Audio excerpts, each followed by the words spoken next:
भुदरगड शहर आज घोषणांनी दणाणून गेले. जप्त करण्यात आलेले कृषी फवारणी पंप तात्काळ परत द्यावेत आणि डॉक्टर युवराज येडुरे यांच्यावर दाखल गुन्हे रद्द करावेत. या मागणीसाठी शेतकऱ्यांनी आक्रोश मोर्चा काढला. मोर्चादरम्यान शेतकरी आणि महाराष्ट्र नवनिर्माण सेना कार्यकर्त्यांनी प्रशासनाविरोधात जोरदार घोषणाबाजी केली.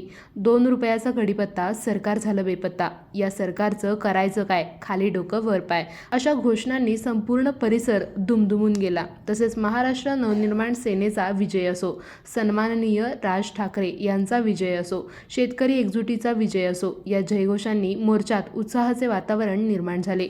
आंदोलकांनी स्पष्ट इशारा दिलाय की जप्त केलेले कृषी फवारणी पंप शेतकऱ्यांच्या हक्काचे आहेत आणि ते तात्काळ परत मिळाले नाहीत तर आंदोलन अधिक तीव्र करण्यात येईल. तसेच डॉक्टर युवराज येडुरे यांच्यावरील गुन्हे तत्काळ रद्द करावेत अशी ठाम मागणी यावेळी करण्यात आली.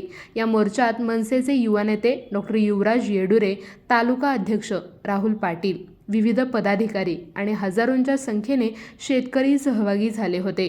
भुदरगडमध्ये आज शेतकऱ्यांच्या आक्रोशाचा आवाज बुलंद झाला. आता प्रशासन यावर काय भूमिका घेते याकडे सर्वांचे लक्ष लागून आहे.